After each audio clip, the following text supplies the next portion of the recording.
Margin and ways to calculate the margins. अब margins क्या होता है ये मैंने प्रीवियस लेक्चर मतलब जो आज हम लोगों ने स्टार्ट किया था उसके लिए मैंने मार्जिन किस तरह होता है या किस तरह ट्रीट किया जाता है या मार्जिन होता क्या है, मार्जिन मनी क्या होती है, वो आपको एक्सप्लेन किया था। वही सभी टर्म यहाँ इंट्रोडक्शन में भी एक सिंपल लैंग्वेज में दी है। In terms of the derivative trading, margin means an amount that is required to be paid upfront to the enter into a derivative contract, चाहे वो कॉल पुट मतलब ऑप्शंस हो या फिर फ्यूचर कॉन्ट्रैक्ट हो, and to maintain a position in the contract be it option और futures. मतलब अगर हम लोग कोई फ्यूचर्स परचेस करते हैं और फ्यूचर परचेस करने के बाद उसे हम लोग को सेल करना है, तो सेल करने के लिए या फिर उसे हम लोग को एग्जिट करने के लिए जितना अमाउंट मेंटेन करना होगा वो सारी अमाउंट हम लोगों को यहाँ पे कंसीडर करके चलनी होती है, और वो specific amount sum of amount हमें हमारे डिमैट अकाउंट में अपफ्रंट लेवल पे वहाँ पे मेंटेन करने की जरूरत होती है। उसे हम लोग मार्जिन कहते हैं। ये मार्जिन अलग अलग टाइप्स के होता है। Derivatives as we know are very risky instrument and allows a trades to take on a highly leveraged position. This can be very risky because a small movement in a price of underlying could result into the either big gains or a big losses also. Hence, the margining system for a derivatives become an important aspect of the market functioning and determines the integrity of the market. In the coming section of this chapter जो हम लोग आगे पढ़ने वाले हैं, we will look into margining concepts, methodology used for the computing the same. So margining concepts क्या क्या होती है वो हम लोग आगे देखेंगे और कुछ ways भी देखेंगे, right?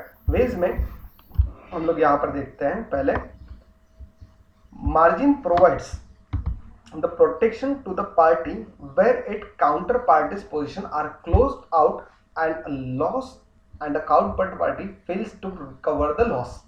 मतलब in short हम लोगों ने फॉरवर्ड कॉन्ट्रैक्ट्स जो सीखे थे, तो forward contracts that is over the counter contract जो होते हैं उनमें काउंटर पार्टी की रिस्क ज्यादा होती है, काउंटर पार्टी की फेल्यूर ज्यादा होते हैं। से फॉर एग्जांपल अगर किसी ने अज्यूम किया कि मैं सर्टेन सॉन्स ऑफ फ्यूचर डेट के लिए मैं आपको ओनियन की डिलीवरी दूंगा, तो अगर हम लोगों ने आज पेमेंट करने के बाद अनियन की डिलीवरी सर्टेन फ्यूचर डेट के लिए उस काउंटर पार्टी ने की ही नहीं, तो काउंटर पार्टी के लिए हमारे लिए लॉस हो जाएगा, या वाइस वर्सा ओनियन की डिलीवरी देने के बाद पैसे मिले ही नहीं। तो ये काउंटर पार्टी रिस्क जो होती है ये कम होती है due to availability of the margin. तो ये मार्जिन रिक्वायरमेंट और मार्जिन सेटलमेंट, तो जितनी अमाउंट रिक्वायर्ड होगी उतनी अमाउंट हमारी अपफ्रंट लेवल पे मेंटेन करना, ये बेसिक एम हमारे मार्जिनिंग फंक्शंस कहते हैं, राइट? तो मार्जिनिंग वो कैलकुलेट किस तरह से होता है, तो उनके लिए कुछ पॉइंट यहाँ पर दिया है। First point, on a trade by trade or a gross basis where the amount of required margin is determined independently for each position in counterparty's portfolio. Under this approach, the total margin that must be provided by the counterparty is equal to the sum of the amount of margin required for each individual position. So overall जो हमारे trade by trade मतलब future के बारे में अगर हम लोग सोचें तो स्टेट बैंक ऑफ इंडिया की करंट स्पॉट प्राइस शेयर की चल रही है 452 रुपीज।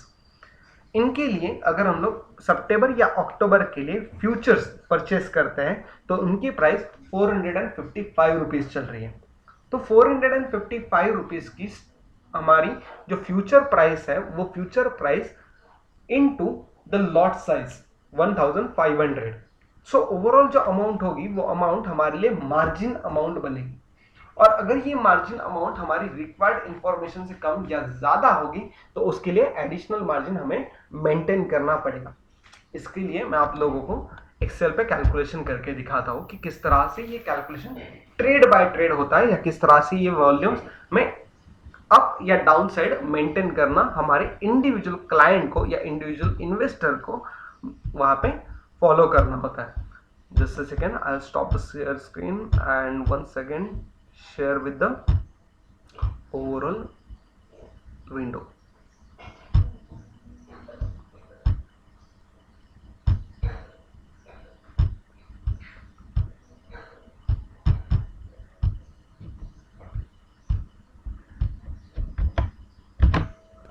चलो एवरीवन कंफर्म करो, आपको एक्सेल दिख रहा है स्क्रीन पर? Yes sir. Yes sir. Okay, just second. Suppose state bank of India की स्पॉट प्राइस 452 चल रही है और फ्यूचर जो अक्टूबर का होगा, मतलब अक्टूबर की एक्सपायरी के लिए फ्यूचर जो है उसकी प्राइस 454 रुपीज है। तो इस हिसाब से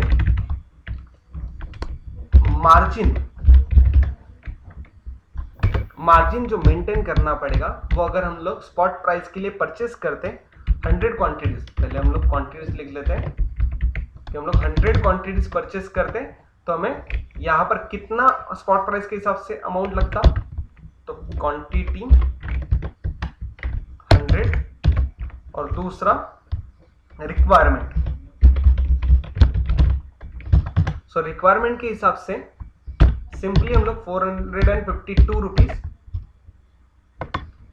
इंटू 100 करते तो इतनी अमाउंट हमें रिक्वायर्ड होती फॉर 100 क्वांटिटीज, 45,200 रुपीज, राइट। वही अगर हम लोग मार्जिन के लिए कंसीडर करें तो मार्जिन के लिए एक लॉट जो होता है वो एक लॉट हमारा स्टेट बैंक ऑफ इंडिया के लिए 1500 क्वांटिटीज का है। तो ओवरऑल हमारे लिए मार्जिन रिक्वायरमेंट जो होगी वो 454 इंटू 1500 रुपीज होगी। तो 6,81,000 रुपीज हम लोगों को फ्यूचर पोजीशन लेने के लिए यहां पर परचेस करने के लिए लगने वाली है। तो जब हम लोग मार्केट में फ्यूचर अक्टूबर के फ्यूचर को परचेस करेंगे तो परचेस करते वक्त से फॉर एग्जांपल यहां पर हम लोग लेते हैं फ्यूचर के लिए परचेस करते हैं, परचेस ऑन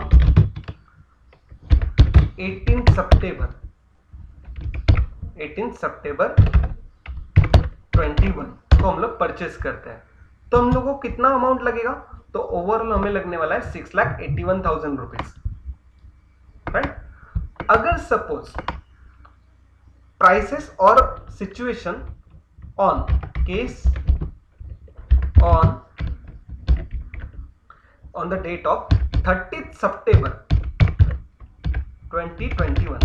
अब 30 सितंबर ये हमारी फ्यूचर की एक्सपायरी है क्या? नहीं, लेकिन यहां अगर सपोज प्राइस बन गई 445 रुपीज, यहां फ्यूचर की प्राइस है 445 रुपीज। तो इन दैट केस जो क्वांटिटी होगी वो क्वांटिटी तो सेम होगी, राइट, लेकिन अमाउंट रिक्वायर्ड जितनी होगी वो अमाउंट रिक्वायर्ड परचेस करने के लिए कितना होगा, 667,500। तो जब परचेस करना होगा तो इस केस में एडिशनल मार्जिन यहां पे रिक्वायर्ड होगा। भले ही अमाउंट कम हो रही है, अगर अमाउंट कम हो रही है तो ऑटोमेटिकली यहां पर उसे नुकसान हो रहा है। 6,81,000 रुपीज हम लोगों ने इन्वेस्ट किए, लेकिन 661,500 हमें परचेस करने के लिए लगने वाले हैं, या सेल करते वक्त हम लोग इतनी अमाउंट से सेल करेंगे। अगर यही पोजीशन कंटिन्यू करनी है, तो जितना लॉस हुआ है ना, लॉस कितना होगा फिर 6,81,000 माइनस 6,67,500, तो 13,500 का एडिशनल मार्जिन जो है वो मार्जिन हमारे क्लाइंट को मेंटेन करना होगा उनके अकाउंट में। क्यों? क्योंकि एक्सपेक्ट क्या कर रहे हैं हम लोग कि परचेस करने के बाद प्राइसेस बढ़ने वाली है, और प्राइसेस सेटल कब होने वाली है, फ्यूचर सेटल कब होगा, तो हमारी एक्सपायरी की डेट पे। और एक्सपायरी कब होगी, तो एक्सपायरी है हमारी लगभग 30, यहां पर डायरेक्टली एक्सपायरी लिखते हैं हम लोग, एक्सपायरी हमारी है 30 सितंबर, नेक्स्ट लास्ट थर्सडे कब है हमारा अक्टूबर के लिए, लास्ट थर्सडे हमारा 28 अक्टूबर को हमारी एक्सपायरी है। तो एक्सपायरी के दिन ये जो प्राइस है ना, ये 464 रुपीज होगी। तो 464 के हिसाब से अगर हम लोग कंसीडर करें तो कॉपी और यहाँ पे पेस्ट, और इस एक्सपायरी के डेट तक वहां पे उसने एक्चुअल में पोजीशन होल्ड करके रखी थी। तो पोजीशन होल्ड करने के बाद जब प्राइसेस डाउनफॉल सबसे लोअर लेवल पे आई थी, तो लोअर लेवल पे उन्हें मार्जिन का एडजस्टमेंट करना पड़ा 13,500 रुपीज का। हम लोग केस सीख रहे हैं इसलिए ऐसे समझ के चलो कि 13,500 और हमारे अकाउंट में हमें डालने पड़े कि हम लोगों को लॉस हुआ था, वो लॉस की पोजीशन होल्ड करके रखने के लिए। फिर बाद में 6,96,000 रुपीज हमें यहाँ पर मिले, जो कि अल्टीमेट अमाउंट ऑफ प्रॉफिट हम लोग यहाँ से कैलकुलेट कर सकते हैं at the end of the contract. That is 695 minus 696 minus 681। तो 15,000 का जो हम लोग को मिला, ये हमारे लिए ओवरऑल प्रॉफिट मिला। अब प्रॉफिट के लिए हम लोग क्या कंसीडर करेंगे, तो जब हम लोगों ने पोजीशन ली थी तब की वैल्यू और जब हम लोगों ने पोजीशन एग्जिट की तब की वैल्यू, राइट। सो एडिशनल मार्जिन की जगह पे यहाँ पे जो 15,000 ये जो मिला, ये हमारे लिए जो प्रॉफिट है, ये प्रॉफिट हम लोग कहाँ कंसीडर करते हैं, कब कंसीडर करते हैं, तो जहां से हम लोगों ने पोजीशन ली है वहां से। बिकॉज अगर 681 की प्राइस 454 की प्राइस 464 जाने वाली है, तो वो यहां पर 445 अगर नीचे गई है तो 445 से 454 आएगी और उसके आगे चलेगी। तो मतलब 13,500 का जो पहले का नुकसान है वो तो हमारा मतलब एडिशनल मार्जिन के लिए हम लोगों ने जो लॉस के लिए हम लोगों ने मेंटेन किया था वो तो हमारा रिकवर हो रहा है। उसके बावजूद और प्राइस बढ़ने की वजह से हमें एक्सेस प्रॉफिट, जो हमारा नेट प्रॉफिट हमें मिला, वो यहाँ पे कैलकुलेट करके दिखाएंगे। तो इस तरह की जो initial at the time of position लेते वक्त जो मार्जिन लगता है उसे हम लोग इनिशियल मार्जिन कहते हैं। अगर पोजीशन में लॉस दिखता है तो पोजीशन की लॉस को रिकवर करने के लिए एडिशनल मार्जिन हम लोगों को वहां पे मेंटेन करना जरूरी होता है। और ये एडिशनल मार्जिन जो सेटल होता है वो डे टू डे बेसिस पे सेटल होता है। अब डे टू डे बेसिस मतलब क्या, ये जो हम लोगों ने केस लिया था, तो केस लेते वक्त 18 सितंबर को अगर हम लोगों ने परचेस किया, 18 सितंबर को हम लोगों ने अगर परचेस किया कोई फ्यूचर, तो 18 सितंबर के at end of the day कितनी वैल्यू होगी उसकी वजह से, उसके लिए जो करंट वैल्यू ऑफ फ्यूचर होगी वो एडजस्ट होगी ऑटोमेटिकली। और उस ऑटोमेटिकली वैल्यूज की वजह से एडिशनल मार्जिन या रिक्वायर्ड मार्जिन, ये रिक्वायर्ड मार्जिन एक तो पॉजिटिव होगा या नेगेटिव होगा। अगर रिक्वायर्ड मार्जिन पॉजिटिव हुआ तो मतलब हमें लॉस है, अगर हमें लॉस होता है तो एडिशनल मार्जिन हमें मेंटेन करना पड़ेगा। अगर ये नेगेटिव होता, चलो फॉर एग्जांपल यहीं पर अगर 454 होता तो हमें कुछ भी मार्जिन नहीं लगता। अगर ये हमारा 456 रुपीज होता तो हमें 3,000 रुपीज का एडिशनल मार्जिन, ये हमारा पे आउट था। मतलब 3,000 रुपीज का हमें उसी सेम दिन, मतलब केस 2 जो हमारी करंट डे था वो 18 की जगह पे 19 सितंबर इमीडिएट सेकेंड डे को अगर वैल्यू देखने को मिलती 456 तो हमें 3,000 रुपीज का प्रॉफिट भी देखने को मिलता।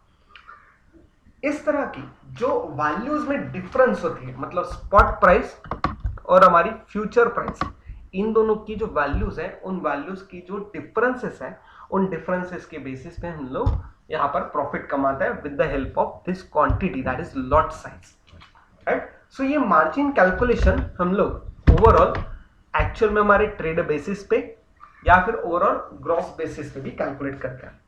ओवरऑल पोर्टफोलियो, जो पोर्टफोलियो होता है उन पोर्टफोलियो के बेसिस पे भी मार्जिन कैलकुलेशन होता है। अब पोर्टफोलियो मतलब क्या, पोर्टफोलियो मतलब सपोज फॉर एग्जांपल हम लोगों ने स्ट्रैटेजीज देखी है, bull strategy, bear strategy, spread strategy, combination strategy, straddle strategy. इन स्ट्रैटेजीज में कहीं ना कहीं हम लोगों को कॉल,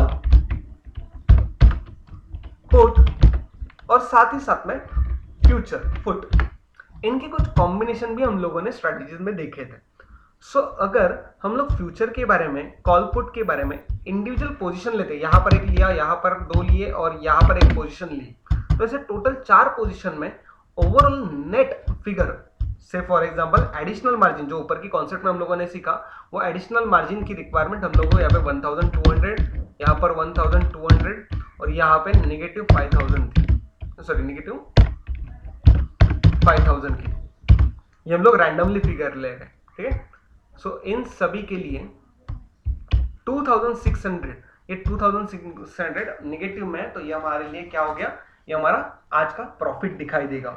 अगर यही हमारे ओवरऑल यहाँ पर 3,000 होते हैं तो 800 रुपीज फिर भी प्रॉफिट में होते हैं, और यहाँ पर अगर हम लोगों को 6000 रुपीज देखने को मिलते हैं तो 4000 रुपीज ओवरऑल हमें एडिशनल मार्जिन वहां पर मेंटेन करना को लगता। तो एडिशनल मार्जिन के लिए जो अमाउंट हम लोग यहाँ एंटर करते हैं, तो ये हमारी कॉल पुट की कॉम्बिनेशन के बेसिस पे है, तो इसे हम लोग ओवरऑल पोर्टफोलियो कहते हैं। तो पोर्टफोलियो में कितना मार्जिन होना चाहिए ये वहां पे डेवलप होता है। ऐसी मार्जिन्स ओवरऑल कैलकुलेट करके दी जाती है, right. Then how does portfolio margining work, किस तरह से काम करता है, किस तरह से अलग अलग तरीके से काम होता है। एग्जाम्पल के तौर पे यहाँ पर एग्जाम्पल दिया है, वो एग्जाम्पल हम लोग पढ़ते हैं। Holding a long future position on a 10-year treasury is often a hedge against the fixed rate payments due under the 10-year interest rate swap. So long future purchase करना और साथ ही साथ में हमारी फिक्स रेट की interest के swap के साथ में हेज करना 10 इयर्स के इंटरेस्ट रेट के साथ में। तो इस तरह से जो पोजीशन होती है उन पोजीशन को कंसीडर करके जो लोअर रिस्क और हाइयर रिटर्न या higher risk and higher return, इनके बेसिस पे जो पोर्टफोलियो कंस्ट्रक्ट किए जाता है, उन पोर्टफोलियो के कंस्ट्रक्शन के बेसिस पे हमारी ओवरऑल मार्जिनिंग जो होती है वो मार्जिनिंग कंसिडर होती है, राइट।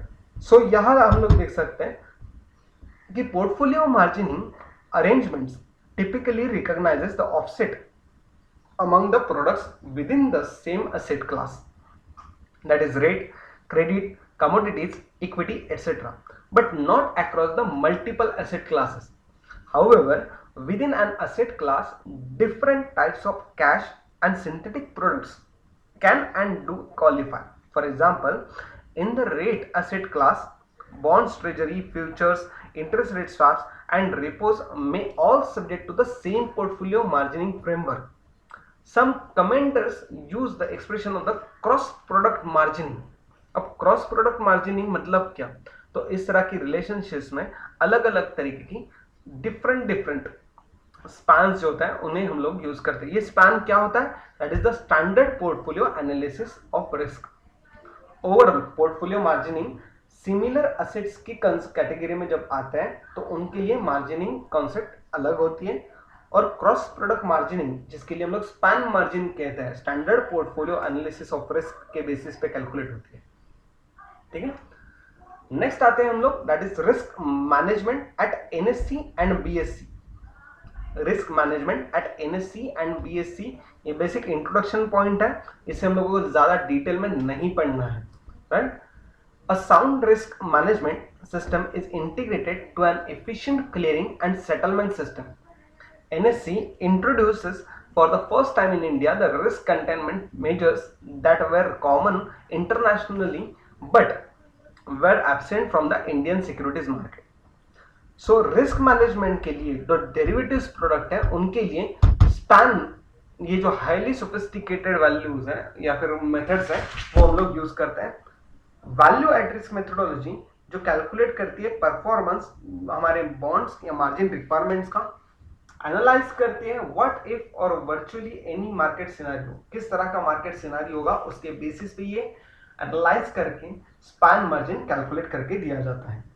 एनएससीसीसीएल जो हमारी क्लियरिंग कॉर्पोरेशन है एनएससी के लिए, नेशनल स्टॉक एक्सचेंज के लिए जो क्लियरिंग कॉर्पोरेशन है, जिनके लिए कल के लेक्चर में हम लोगों ने एक्सप्लेनेशन देखा है, वो एनएससीसीएल के बेसिस पे यहाँ एपेंडो सेगमेंट में इस तरह की मार्जिनिंग मैकेनिज्म और साथ ही साथ में रिस्क कंटेनमेंट मैकेनिज्म कंसिडर किए जाते हैं, जिनमें आने वाले सेगमेंट्स में डिफरेंट कि किस तरह से रिस्क होगी, किस तरह से उसे मेजर किया जाएगा, साथ ही साथ में जो रिक्वायरमेंट्स होगी मेंबरशिप के लिए, वो मेंबरशिप साथ ही साथ में जो कैपिटल एडिक्वेसी होगी, उन सभी के मेंटेनेंस के लिए यहाँ पर एनएससीसीएल काम करती है। एनएससीसीएल जो हमारी क्लियरिंग मेंबर है, ये clearing member value at risk को फॉलो करती है, जो कि हमारी स्पैन मार्जिन पे बेस्ड होती है। क्लियरिंग मेंबर सीएम, ये जो सीएम है ना, ये चीफ मिनिस्टर नहीं बल्कि क्लियरिंग मेंबर्स है। ये क्लियरिंग मेंबर्स जो है ये हमारे इनिशियल मार्जिन को ट्रेडिंग मेंबर्स के पास फॉरवर्ड करता है और वो उनके रेस्पेक्टिव क्लाइंट्स को फॉरवर्ड करता है। व्हाट इज क्लियरिंग मेंबर्स, जो हमारी एनएससीसीएल है, तो इस तरह की मार्जिन अवेलेबिलिटी ट्रेडिंग मेंबर को देते हैं और ट्रेडिंग मेंबर उनके रेस्पेक्टिव क्लाइंट्स को। अब ट्रेडिंग मेंबर मतलब कौन? Zerodha, share Khan, ICICI direct, HDFC securities, इस तरह की ये सभी हमारे ट्रेडिंग मेंबर्स हैं, जो हमारे क्लियरिंग मेंबर्स भी है कुछ बैंक्स और एनबीएफसीज भी। The open position of the members are mark to the market based on the contract. Mark to the market ये एक कॉन्सेप्ट है, that is M to M, जिसे एमओएम या एम टू एम कहते हैं, और दूसरा T+1 बेसिस। What is T+1? Trading plus 1 day basis हमारे डिफरेंस को सेटल किया जाता है कैश बेसिस पे, हमारी मार्जिन्स को। देन NSE-CCL जो हमारी क्लियरिंग मेंबर है, वो क्लियरिंग कॉर्पोरेशन है, तो वो क्लियरिंग कॉर्पोरेशन हमारी जो सिस्टम है वो सिस्टम को ऑनलाइन मॉनिटर करती है।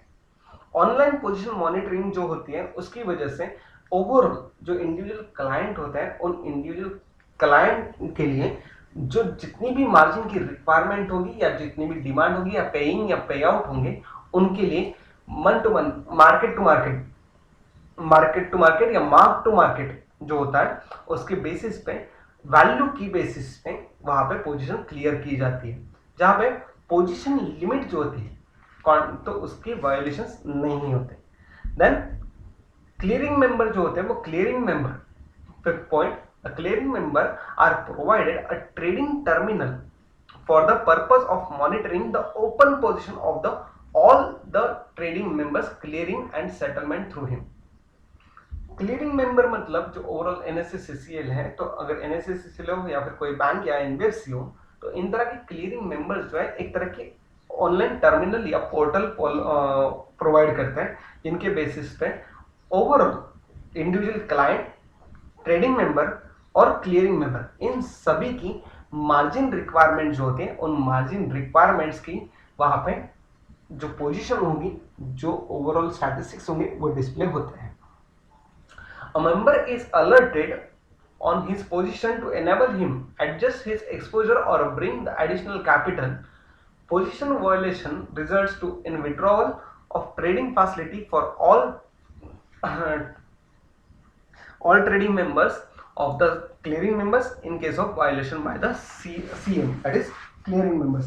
अगर किसी क्लियरिंग मेंबर ने अगर कोई रूल्स की वायलेशंस किए या फिर उनके अगेंस्ट काम किया, तो जितनी भी सारी ट्रेडिंग मेंबर्स उन क्लियरिंग मेंबर्स के अंडर रजिस्टर्ड है, और जितने भी सारे क्लाइंट्स उन ट्रेडिंग मेंबर्स के अंडर रजिस्टर्ड है, वो सभी को वहां पे उनकी जो पोजीशन होती है उसे विड्रॉ करनी पड़ती है। जो पोजीशन जिसमें आने वाली जो प्रॉफिट या लॉस, एडिशनल पे इन और पे आउट, जो मार्जिन एडजस्टमेंट जिसे हम लोग कहते हैं, वो मार्जिन एडजस्टमेंट हम लोगों को मेंबर्स को डे टू डे अलर्ट करना या पोजीशन टू पोजीशन अलर्ट करना, ये हमारे NSE-CCL का काम होता है। इनकी वजह से और अदर फैक्टर्स जो कंसिडर होते हैं हमारे, उन सभी फैक्टर्स में टाइप्स ऑफ मार्जिन में हम लोग जो सीखने वाले हैं, उनमें आने वाली इनिशियल मार्जिन। इनिशियल मार्जिन हम लोगों ने अभी थोड़ी देर पहले एग्जांपल में सीखा। Margin in F&O segment is computed by the NSE-CCL up to the client level for the open positions. These are required to paid up front on a gross basis at individual client level for a client position and on net basis for the proprietary positions. NSE-CCL collects the initial margin for all the open position of the clearing members based on the margins computed by the NSE or NSE span. So initial level पे जो margin हम लोग लेते हैं उसे हम लोग initial margin कहते हैं। Second thing is the premium margin. In addition to the initial margin, premium margin is charged to the client level. This margin is required to be paid by the buyer of an option till the premium settlement is complete. मतलब जो हम लोगों ने Excel में देखा कि यहाँ जो एडिशनल मार्जिन हम लोगों को लगा, इसे हम लोग प्रीमियम मार्जिन भी कहते हैं। ठीक है, next assignment margin for options on securities. Assignment margin is levied in addition to the initial margin and premium margin. It is required to be paid by the assigned position of clearing members towards interim and final exercise settlement obligation for option contracts on individual securities. Till such obligation are fulfilled, the margin is charged on the net exercise settlement value payable by the clearing members towards the interim and final exercise settlement. Assignment margin और option on securities, मतलब in short जो overall expiry के लिए जो कोई भी हमारी position होगी उन पोजीशन को सेटल करते वक्त जो मार्जिन लगेगा उस मार्जिन को हम लोग असाइनमेंट मार्जिन कहते हैं। ये असाइनमेंट मार्जिन मतलब क्लियरिंग मेंबर ने ट्रेडिंग मेंबर को दिया हुआ पैसा। पहले ट्रेडिंग जो हमारे इंडिविजुअल मेंबर्स होते हैं वो क्लाइंट होते हैं, वो क्लाइंट इनिशियल मार्जिन पेमेंट करता है और इनिशियल पेमेंट करने के बाद एडिशनल मार्जिन या प्रीमियम मार्जिन रिक्वायर्ड होती है तो वो रिक्वायर्ड पेमेंट करता है, और at the end of the expiry जो क्लियरिंग मेंबर होते हैं वो क्लियरिंग मेंबर इन सभी अमाउंट्स को रिलीज करता है to the trading members and clients. ठीक है, तो तीन तरह के मार्जिन बेसिकली इनिशियल, एडिशनल या प्रीमियम जिसे हम लोग दूसरा नाम कहता है, and third point is related to the last, that is the assignment margin, and fourth point is the client margin, that is NSCCL intimates all members to the margin liability of the each of the client। जो margin liability होती है at the end of the contract, वो contract की margin liability final settlement के बाद जो होती है वो हमारी clients margin कहलाती है। ठीक है, तो ओवरऑल ये हमारी सभी मार्जिन से रिलेटेड बेसिक कॉन्सेप्ट्स आप लोगों को क्लियर हो। I hope so everyone. Yes, sir. यहां तक सबको क्लियर कि मार्जिन क्या होता है, Yes, किस sir. तरह से होता है।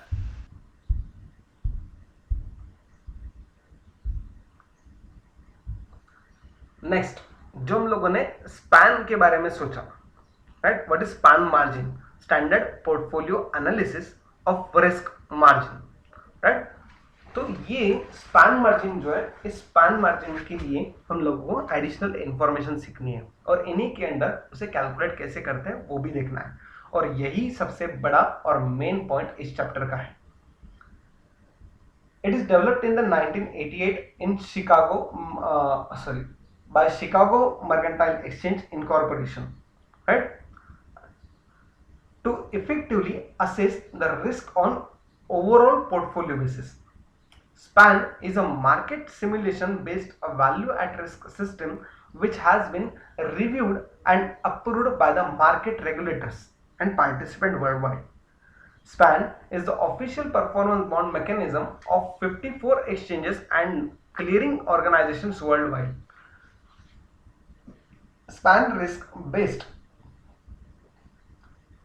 margins requirement allows for the effective margin coverage while preserving the efficient use of capital।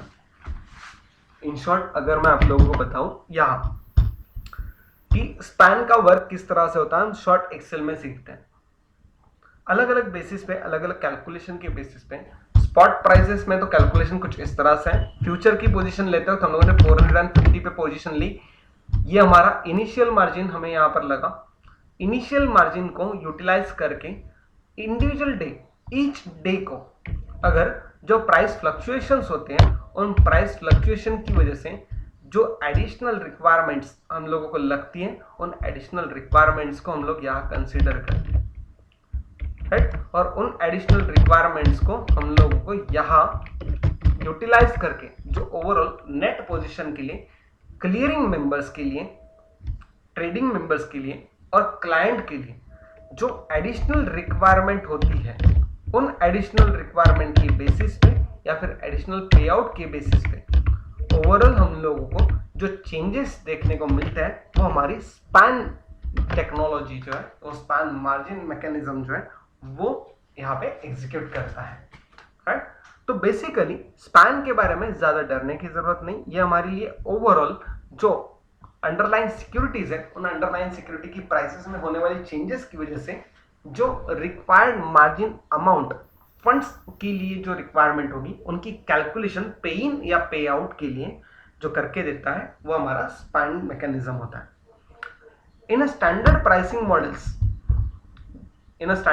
Models the three factor most directly affect the value of the option at a given point of time: underlying market price, volatility and time to expiration. ये हम लोगों ने option सीखते वक्त, future सीखते वक्त सीखा है कि underline market price, underline security की मार्केट प्राइस ये अंडरलाइन सिक्योरिटी की मार्केट प्राइस, अगर यहाँ फ्यूचर परचेस करते हो वो 452 है और यहाँ फ्यूचर की प्राइस 454 है, सॉरी 454 है। अगर ये प्राइस अगर हमारी हो जाती है 475, तो ये फ्यूचर की प्राइस भी शायद 478 के आसपास हो। तो अंडरलाइन सिक्योरिटी की प्राइस जिस तरह से बढ़ेगी उसी तरह से हमारी जो फ्यूचर की प्राइस होगी उसमें भी इजाफा होगा। साथ ही साथ में दूसरा पॉइंट होता है, it is related to the volume. अगर फ्यूचर कॉन्ट्रैक्ट अक्टूबर के लिए जो है उनकी एक्सपायरी के लिए, तो उसमें अगर ज्यादातर इन्वेस्टर्स या ज्यादातर ट्रेडर इन्वॉल्व होंगे और ज्यादातर ट्रेडर बाइंग साइड या बुलिश साइड एक्सपेक्ट कर रहे होंगे, तो ज्यादा क्वांटिटी की वजह से, ज्यादा वॉल्यूम की वजह से भी ये मार्जिन में इजाफा हो सकता है। मतलब फॉर एग्जांपल, चाहे यहाँ पर 454 इनिशियल लेवल पे हो, तो यहाँ पर भी 452 इनिशियल लेवल पे हो और यहाँ 454 हो इनिशियल लेवल पे। बट जब स्पॉट प्राइस 460 के करीब जाने लगी, तो यहाँ फ्यूचर प्राइस में इस पर्टिकुलर कॉन्ट्रैक्ट में बहुत ज्यादा वॉल्यूम इंक्रीज हुआ और इनकी प्राइस 460 के प्लस तो हुई, लेकिन ये डायरेक्टली जाकर पहुंची 480 रुपीज। तो इनकी वजह से भी फ्यूचर प्राइसेस में ज्यादा इजाफा हो सकता है। तो ऐसे नहीं कि वो उन्हीं के रिलेटेड या उन्हीं से रिलेटेड चलेगा, वो तीनों फैक्टर को कंसिडर करके चलेगा। और साथ ही साथ जो हमारा टाइम टू एक्सपायरेशन होता है, टाइम टू एक्सपायरेशन मतलब जो हमारी एक्सपायरी डेट होगी, वो एक्सपायरी डेट के हिसाब से जो time value of money, net present value जो होती है, वो प्रेजेंट वैल्यू को कंसीडर करके यहाँ पर कैलकुलेशन होता है इन स्पैन टेक्नोलॉजी। स्पैन मैकेनिज्म जो होता है, उन स्पैन मैकेनिज्म में आने वाले कुछ points. The complex calculation, that is the pricing of options या फ्यूचर्स के लिए जो प्राइसिंग होती है, वो in span are executed by the clearing corporation. जो क्लियरिंग कॉर्पोरेशन है हमारे, वो उन क्लियरिंग ICCL या हमारी बॉम्बे स्टॉक एक्सचेंज के लिए, और NSCCL या हमारे लिए नेशनल स्टॉक एक्सचेंज के लिए क्लियरिंग कॉर्पोरेशन है। और इनके बेसिस पे ये लोग इस तरह की स्पैन मार्जिन की मैकेनिज्म फॉलो करते हैं, right. The result of this calculation are called the risk arrays and other necessary data inputs for margin calculation are then provided to the members on a daily basis in a file called a span risk parameter file। याद रखना, ये particular points जो अलग अलग terms यहाँ पर दी है, वो अलग अलग टर्म्स आप लोगों को अच्छे से याद रखनी है for a single 1 mark question. Span risk parameter file, ये स्पैन रिस्क पैरामीटर फाइल क्या होती है, जहां हमारी रिस्क एरेज और अदर नेसेसरी डेटा इनपुट्स जो हमारे मार्जिन कैलकुलेशन के लिए लगते हैं, वो हमारी मेंबर्स को जो डेली बेसिस पे प्रोवाइड किया जाता है, वो हमारी स्पैन रिस्क पैरामीटर फाइल होती है। ये कौन प्रोवाइड करता है, तो हमारी जो क्लियरिंग कॉर्पोरेशन है वो प्रोवाइड करता है। Members can apply the data contained in the risk parameter files to their specific portfolios of futures and option contracts to determine their span margin requirement. Hence, member need not execute complex option pricing calculation which are performed by NSE/CCL। तो जो pricing calculation जो NSE/CCL के through होते हैं, वो calculate करने की ज्यादातर जरूरत नहीं होती है। वो डायरेक्टली हमारे जो ट्रेडिंग मेंबर्स होते हैं, जो ब्रोकर्स होते हैं, वो उनके पोर्टल पे वो ऑटोमेटिकली कैलकुलेटेड बेसिस फिगर हम लोग को हमारे पर्टिकुलर अकाउंट में दिखती है। हम क्लाइंट जो इंडिविजुअल क्लाइंट होते हैं उनके अकाउंट में हमें देखने को मिलती है। नेक्स्ट आते हैं हम लोग, it is related to the risk arrays. Risk arrays मतलब क्या? The span risk array represents how a specific derivative instrument, for example, an option on a Nifty 50 index is a specific price, will given or lose the value of those current point in a time of the specific point in time in the near future। मतलब आज जो price है वो आने वाले nearest future पे एक specific point पे वो प्रीमियम की वैल्यू बढ़ेगी या फिर एंटायर लूज होगी, ये हम लोगों को फाइंड आउट करना, ये हमारे रिस्क अरेज के बेसिस पे कैलकुलेट होता है। The specific set of market conditions evaluated are called as a risk scenario and these are defined in terms of how much the price of the underlying instrument is expected to change over a one trading day, how much the volatility of the underlying price is expected to change over a one trading day। इस तरह की दो basic points में हम लोग इस तरह के रिस्क फैक्टर्स कंसीडर करते हैं और इन रिस्क फैक्टर्स को कंसीडर करते वक्त जो रिस्क अरे होता है उसे हम लोग कैलकुलेट करते हैं। ये रिस्क अरे कैलकुलेट करने के लिए जो एक बेसिक इमेज यहां पर दी है उसे हम लोग देखते हैं।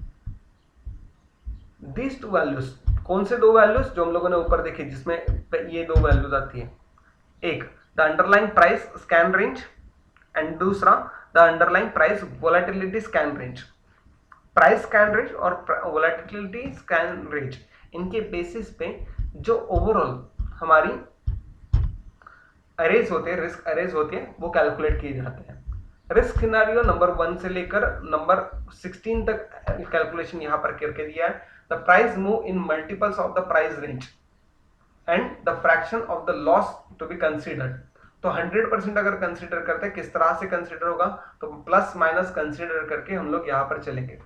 तो ओवरऑल अगर हम लोग इस तरह की कैलकुलेशन देखें तो प्राइस मूवमेंट्स जिस तरह से देखने को मिलेंगे उसके बेसिस पे हमारे लिए प्रॉफिट या लॉसेस कंसीडर होता है। ये प्रॉफिट या लॉसेस, ये जो टेबल आप लोग देख रहे हैं, अंडरलाइन मार्केट प्राइसेस चेंजेस के लिए जो प्रोबेबल वोलेटिलिटी होगी उनके बेसिस पे एक शॉर्ट समरी कैलकुलेशन है। ये कैलकुलेशन हमें न्यूमेरिकली कहीं पर करना नहीं है, लेकिन ये हमारे लिए इंपॉर्टेंट होता है जो ऑटोमेटिकली कैलकुलेटेड मिलता है हमारे ट्रेडिंग पोर्टल पे। क्लियर? नेक्स्ट पॉइंट आते हैं हम लोग, डिफॉल्ट लेवल हो गया, next price scan range. The price scan range as जो हम लोगों ने बेसिक ऊपर देखा, तो ये क्या होती है, ये प्रोबेबल प्राइस चेंज होती है ओवर वन ट्रेडिंग डे। एक ट्रेडिंग डे के लिए प्राइस चेंज कितनी हो सकती है, जो अपर साइड और lower side maximum range form होती है उसे हम लोग प्राइस स्कैन रेंज कहते हैं। In case of index product and stock products, the price scan range is taken as the 3 standard deviation, 3 sigma जिसे हम लोग कहते हैं, and the 3.5 standard deviation, that is 3.5 sigma, respectively, as calculated for the VAR purpose for the underlying index and underlying security। तो price scan range calculate किस तरह से करनी है ये इंपॉर्टेंट नहीं, प्राइस रेंज क्या होती है ये मेन इंपॉर्टेंट चीज है। प्राइस रेंज क्या होती है, जो अपवर्ड साइड या डाउनवर्ड साइड मूवमेंट शेयर की प्राइसेस में, सिक्योरिटी की प्राइसेस में हो सकती है during the trading day, one trading day, उसे हम लोग प्राइस स्कैन रेंज कहते हैं। ठीक है। Then impact cost. Impact cost ये अनदर फैक्टर है, it is related to the, it is computed to the order size of ₹5 lakh पर सिक्योरिटी। तो ओवरऑल हमारी कॉस्ट जो होती है उनके लिए ऑर्डर साइज ₹5 लाख पर सिक्योरिटी के लिए जितनी ऑर्डर साइज होगी या उनके बेसिस पे इम्पैक्ट कॉस्ट कैलकुलेट की जाती है। For the purpose of computation of impact cost for snapshot different types are taken every day. मतलब हर दिन अलग अलग तरीके के स्नैपशॉट्स लिए जाते हैं और उनके बेसिस पे ऑर्डर बुक में लगने वाले, मिलने वाले ओवरऑल सिक्योरिटीज की सेगमेंट्स होते हैं उनके बेसिस पे कॉस्ट प्राइस डिफाइन करने के लिए कैलकुलेशन किया जाता है। Impact cost is a percentage price movement caused by an order size of ₹5 lakh from the average of the best bid and offer in each order book snapshot। Order book snapshot अगर हम लोगों ने trading, आप लोगों ने live trading जब देखा था तो उसके नीचे जो मार्केट डेप्थ हम लोगों को दिखती थी कि कितने बायर्स है और कितने सेलर्स है, उनके लिए कितने बायर्स की वैल्यू बढ़ती है और कितनी कम होती है, उनके लिए ओवरऑल वैल्यूज कितनी बन सकती है, वो वैल्यूज की बेसिस पे कैलकुलेट करना मतलब इम्पैक्ट कॉस्ट। ओवरऑल जो सफिशिएंट नंबर होते हैं उन सफिशिएंट नंबर के बेसिस पे by side and sell side अगर हम लोग 5% इंक्रीज एंड 5% डिक्रीज के बारे में कंसीडर करते हैं तो हम लोग इम्पैक्ट कॉस्ट कैलकुलेट करते हैं। और इम्पैक्ट कॉस्ट जो होते हैं वो ओवरऑल हमारी एवरेज कॉस्ट होती है।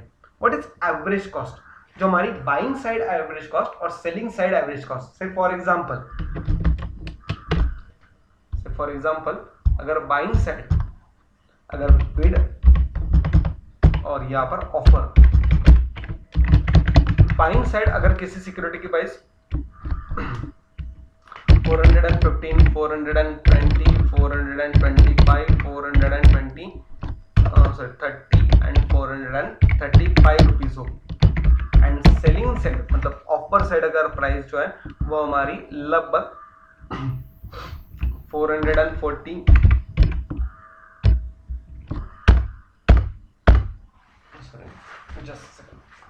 और ऑफर साइज जो है ये हमारी 440 देन 435 432 433 सॉरी 433 421 इस तरह की ऑफर साइड की पाँच है। तो इन सभी की जो एवरेजेस होंगे जो मीन होंगे वो मीन हमारे लिए इम्पैक्ट कॉस्ट कैलकुलेट करने के लिए बनती है, राइट। सो ये इम्पैक्ट कॉस्ट के लिए सम जो होगा वो एवरेज कितना है 425 ये हमारा एवरेज है यहाँ पर। और यहाँ अगर हम लोग कंसिडर करें तो इनके लिए एवरेज कितना है 432.2। तो अगर हम लोग कंसिडर करें तो बेस्ट बीट बेस्ट ऑफर जो टॉप 5 है तो उन टॉप 5 में हम लोग कंसिडर करके इस तरह की कैलकुलेशन इम्पैक्ट कॉस्ट के लिए कंसिडर कर सकते हैं, राइट। ऐसे कब होता है तो लास्ट प्रीवियस 6 मंथ्स के लिए हम लोग कंसिडर करते हैं, ओवरऑल कैलकुलेशन करते हैं और ओवरऑल वैल्यूएशन को एनालाइज करते हैं। कंपोजिट डेल्टा, ये डेल्टा क्या है? डेल्टा हमारा कोरोना वायरस का न्यू वेरिएंट तो है ही, लेकिन साथ ही साथ में हमारे कंपोजिट डेल्टा जो स्पैन है हमारे वो डेल्टा इंफॉर्मेशन जो ओवरऑल फ्यूचर और ऑप्शन की कॉन्ट्रैक्ट जो होते हैं उनके अंडर वहां पे स्प्रेड करने के लिए यूज किए जाने वाले मेथड्स हैं। These are the values which measures the manner in which the future or option value will change in relation to the changes in the value of underlying instrument. What is delta? तो underlying instrument जैसे कि हम लोगों ने यहाँ पर देखा underline instrument state bank of India की स्पॉट प्राइस और फ्यूचर की प्राइस इनके बीच में जो रिलेशन हो और जिस तरह से वो मूवमेंट हो और जिस तरह से अंडरलाइन सिक्योरिटी की प्राइस में इंक्रीज या डिक्रीज होती है उनके पीछे आने वाले सभी reasons, whether it is in due course of the change in the price of the underline asset, whether it is in due course of the price change in the volume, whether it is in this due course of the time value, ये सभी information जो gather करके provide की जाती है उसे हम लोग डेल्टा कहते हैं। और ये डेल्टा हमारे ऑप्शंस के बेसिस पे कंसीडर होती है, हमारे वैल्यूएशन के बेसिस पे कंसीडर होती है। डेल्टा रेंजेस जो होते हैं, फ्यूचर डेल्टास जो होता है वो फ्यूचर डेल्टा ऑलवेज 1.1:0 या 1.0 में कंसीडर होते हैं, जबकि ऑप्शन के लिए -1 से लेकर +1 में कंसीडर होते हैं। -1 +1 इन तरह की स्पैम मार्जिन कैलकुलेट करने के लिए इस तरह की कंपोजिट डेल्टा भी कंसीडर किए जाते हैं जो हमारे एक से ज्यादा डेल्टा वैल्यू पे कंसीडर होते हैं या फिर एक से ज्यादा डेल्टा वैल्यू पे कॉन्ट्रैक्ट किए जाते हैं। देन कैलेंडर स्प्रेड और इंट्रा कमोडिटी और inter month risk charge. Calendar spread मतलब ओवरऑल जिस तरह से हमारी कैलकुलेशन है तो कैलकुलेशन में मंथ के बेसिस पे जितनी हमारी ओवरऑल वैल्यूएशन होती है उन वैल्यूएशन में ऑप्शंस में और फ्यूचर में हम लोगों ने देखा है कि आने वाले फ्यूचर 3 मंथ के लिए ऑप्शन की एक्सपायरी हम लोगों को देखने को मिलती है। जैसे कि आज अगर हम लोग सितंबर में ट्रेड करते हैं तो सितंबर के बाद आने वाला अक्टूबर, नवंबर और दिसंबर इस तरह के ट्रेडिंग ऑप्शंस हम लोगों को एक्सपायरी के लिए अवेलेबल होते हैं। तो उसी तरह से 3 मंथ्स एक्सपायरी के लिए या फिर 2 मंथ्स एक्सपायरी के लिए जो स्प्रेड अवेलेबल होता है उसे कैलेंडर स्प्रेड उनके बेसिस पे वैल्यूएशन होते हैं स्पैन मार्जिन के, जो चेंजेस प्राइस में फ्लक्चुएशन होता है उनके बेसिस में होते हैं, या फिर ईच फ्यूचर में जो ऑप्शन के जो कॉन्ट्रैक्ट्स होता है उनमें जो डेल्टा एसोसिएटेड होता है उन डेल्टा को एनालाइज करके पर्टिकुलर कॉन्ट्रैक्ट मंथ के लिए डेल्टा जो मिलता है, जो इन्फॉर्मेशन हम लोगों को मिलते हैं वो पर्टिकुलर कॉन्ट्रैक्ट मंथ का जो होता है उस कॉन्ट्रैक्ट मंथ के लिए हम लोग ये सारी रिस्क एनालाइज करके स्पैन मार्जिन कैलकुलेट करते हैं। For each spread form span assess a specific charge per spread which constitutes a calendar spread charge. हर एक महीने के लिए और हर एक कॉन्ट्रैक्ट के लिए स्पेसिफिकली जो एक्सपायरी होते हैं उसे कंसीडर करके इस तरह के स्पैन मार्जिन कैलकुलेट किए जाते हैं। दूसरा इंटर मंथ रिस्क चार्ज या फिर इंट्रा कमोडिटी रिस्क चार्ज। इसे जो है तो इनके लिए से फॉर एग्जांपल आज सितंबर है और सितंबर की एक्सपायरी के लिए जो हमारे फ्यूचर के कॉन्ट्रैक्ट की प्राइसेस होंगी वही शायद हमारी प्राइसेस हमारे अक्टूबर कॉन्ट्रैक्ट के लिए नहीं होगी। क्यों? Because there is a relation between the risk and reward plus time and value. जो हमारी नेट प्रेजेंट वैल्यू होगी उन नेट प्रेजेंट वैल्यू की वजह से आने वाली एक्सपायरी जो अक्टूबर नेक्स्ट मंथ में है उनमें मिलने वाली जो टाइम स्पैन है उन टाइम स्पैन में फ्लक्चुएशन ज्यादा होने के चांसेस है। That's why there is a big difference between the spot price which is trading at today and the actual spot price of the future which is trading at today, right? तो future की price में और हमारी जो security की spot price है उनके price में इस तरह के डिफरेंसेस वेरिएशन देखने को मिलते हैं और जिनकी डेली फ्लक्चुएशन जो होता है उनके बेसिस पे हमारे स्पैन मार्जिन जो है वो अपडेट होते जाते हैं। Then short option minimum charges. Short option position is extremely deep out of the money strikes. Money strikes may appear to have the little or no risk across the entire scanning range. However, in the event that underlying market conditions charge sufficiently, these options may move into the money, thereby generating the large losses for the short position in these options. To cover the risk associated with deep out of the money, short option positions or a span assess the minimum margin for each short position. तो short position जो होती है तो जिस तरह से हम लोगों ने नॉर्मली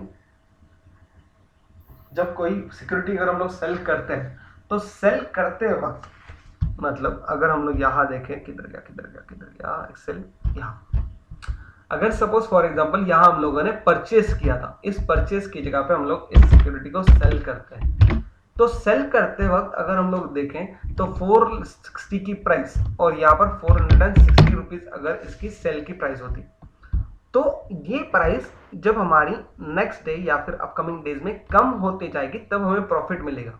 से फॉर एग्जांपल अगर यहाँ पर 400 हम लोग केस की जगह पे डायरेक्टली यहाँ पर जाते हैं एक्सपायरी के दिन और एक्सपायरी के दिन अगर ये 440 प्राइस होती फ्यूचर की राइट तो हमें प्रॉफिट दिखाई देता राइट जो कि यहाँ पे निगेटिव दिख रहा है जो कि अल्टीमेटली प्रॉफिट होता है क्योंकि शॉर्ट साइड हम लोगों ने सेल किया है। सेल किए करेंगे जो हम लोगों को buy at a lower and sell at a higher price buy at a lower and sell at a higher price हम लोगों को टेस्ट करना है। लेकिन अगर वाइस वर्सा हुआ कि ये 460 की प्राइस कम होकर कितनी कम हो सकती है तो ज्यादा से ज्यादा 0 हो सकती है राइट तो 0 होगी तो इतना प्रॉफिट होगा 6,90,000 जितना इन्वेस्ट किया था उतना का उतना प्रॉफिट हो जाएगा जो हम लोगों ने ऑप्शन में भी सीखा था। लेकिन अगर ये प्राइस बढ़ने लगी तो ये कितनी बढ़ सकती है तो एक स्टैंडर्ड जो एक्सपेक्टेशन और रिस्क के बेसिस पे जो increase in price calculated figure होती है वो से फॉर एग्जांपल हम लोग यहाँ पर लिखते हैं 600 रुपीज तो 2,10,000 रुपीज का नुकसान हम लोगों को यहाँ पर उस पर्टिकुलर डे में हो सकता है राइट। तो इसके लिए जो एडिशनल मार्जिन जो इन नंबर ऑफ मार्जिन हम लोग जिसे कहते हैं तो वो मार्जिन हम लोगों को यहाँ पे कंसिडर करनी होती है और ये मार्जिन ज्यादा होती है comparatively the buying side margin right. Net option value जो हम लोगों ने इससे पहले सीखी है जो हमारी ऑप्शन की मार्जिन के बेसिस पे कैलकुलेट होती है जिसमें हम लोग जो ओवरऑल जो वैल्यूएशन देखे थे ऊपर के उन वैल्यूएशन के बेसिस पे इन तरह के वैल्यूएशन कंसिडर करके हम लोगों की ऑप्शन में आने वाली चेंजेस दैट इज प्रीमियम में आने वाले जो नेट पे इन पे आउट होते हैं उनकी वैल्यूज भी यहाँ पर कंसिडर होती है। कंपोजिशन ऑफ इनिशियल मार्जिन और overall portfolio management requirement then उसके आगे आने वाले कुछ points that is volatility close out facility then PC span loading span files इसके अलावा मिलने वाली जो हमारी आगे की पॉइंट्स हैं वायोलेशंस साथ ही साथ में client margin reporting cross margin ये सारी हमारी इंफॉर्मेशन पॉइंट ऑफ व्यू से दी गई एडिशनल इंफॉर्मेशन आपके इस नोट्स में होगी। इनमें से आने वाले ज्यादातर क्वेश्चन पूछे नहीं जाएंगे लेकिन ये आपको एग्जाम पॉइंट ऑफ व्यू से इंपॉर्टेंट नहीं है मतलब इसे पढ़ना नहीं है ऐसा नहीं है ये आपको आगे चल के एग्जाम में प्रैक्टिकल लाइफ में काम आएगा तो इसे एडिशनली समझ के आपको पढ़ना है ठीक है। तो पहले बेसिक 7.5 जो है, इस 7.5 में जो हम लोगों ने स्पैन मार्जिन देखे, 7.5 में आने वाले ओके, यहाँ जो स्पैन मार्जिन है वो स्पैन मार्जिन के रिलेटेड पहले जो 6 या 7 पॉइंट है, 6 to 7 पॉइंट्स इतने ही इंपॉर्टेंट है, राइट? कैलेंडर स्प्रेड, शॉर्ट तक और साथ ही साथ, ठीक है? तो 7.57 तक ज्यादातर इंपॉर्टेंट है, उसके आगे additional information exam point of view से इंपॉर्टेंट नहीं है। नेक्स्ट जो कि हमारा अगला पॉइंट है, it is related to the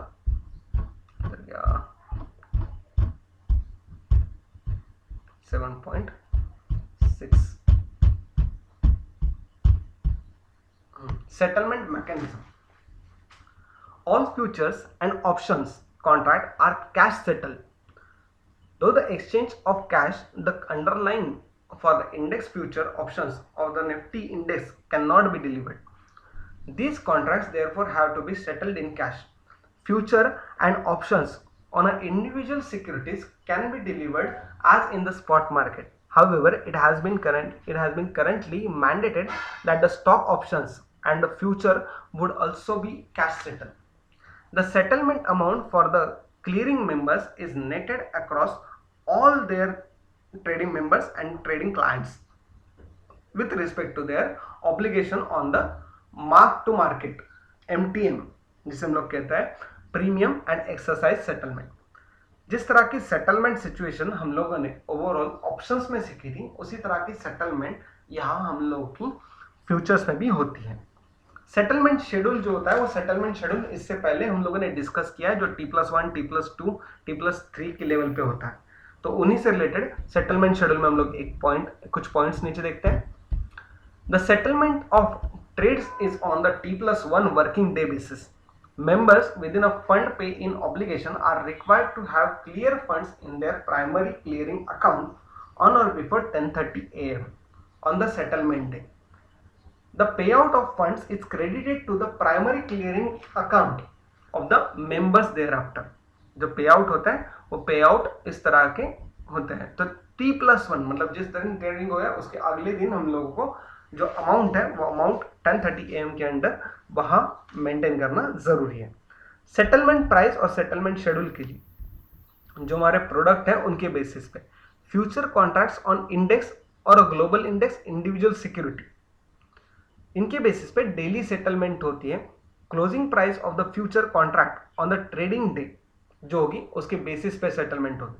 मतलब जो हम लोगों ने यहाँ चेक किया कि प्राइसेस जो होगी, प्राइसेस फ्लक्चुएशन जो होगी, ये हम लोग फ्यूचर की प्राइसेस में अगर चेक करते हैं तो फ्यूचर की प्राइसेस में जस्ट अ सेकंड एक्सपायरी और प्रॉफिट हम लोग निकाल देते हैं फिलहाल के। और ये केस 1 जो है इसमें लगने वाला ये एडिशनल मार्जिन, और केस 1 में यहाँ पर हम लोग डेट इंटर करते हैं। डेट है यहाँ पर सॉरी यहाँ 19 सितंबर 21, देन उसके आगे 29 सितंबर 21, 9 सितंबर, राइट?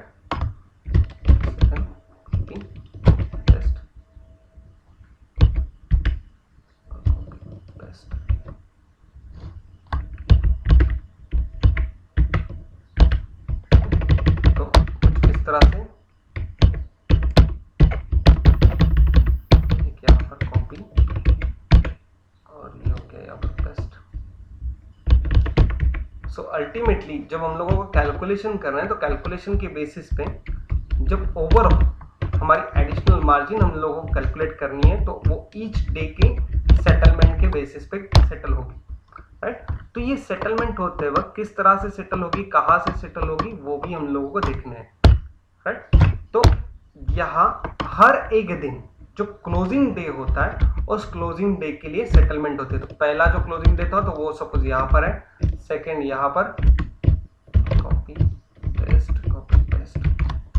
अब सेटलमेंट के लिए मार्जिन कहाँ किस तरह से मिलेगी, तो जब सपोज फॉर एग्जांपल 460 रुपीज है, राइट? तो 460 रुपीज की फर्स्ट डे एंड पे प्राइस है 462। तो 3000 का सेटलमेंट हुआ, हम लोग यहां से लेस कर सकते हैं या फिर पोजीशन होल्ड करके रख सकते हैं। यहां प्राइस बनी 458 रुपीज। तो 458 के लिए कंसीडर करने के लिए अब हमें वैल्यू कौन सी लगेगी, तो जो प्रीवियस डे की मार्जिन है तो उस प्रीवियस डे के लिए हम लोग कंसीडर करेंगे। तो 687 693 माइनस 687 ये कंसीडर करेंगे क्या, तो हम लोगों को यहाँ पे प्रॉफिट कंसीडर करना है या नुकसान कंसीडर करना है, तो यहाँ हम लोग प्रॉफिट या नुकसान कंसीडर करेंगे। तो जब पे इन या पे आउट कंसीडर होता है तो फर्स्ट डे पे अर्लियर डे के लिए जो 693 का जो क्लोजिंग बैलेंस होगा, closing balance minus current day का क्लोजिंग बैलेंस, इनके बेसिस पे कंपैरिजन होगा।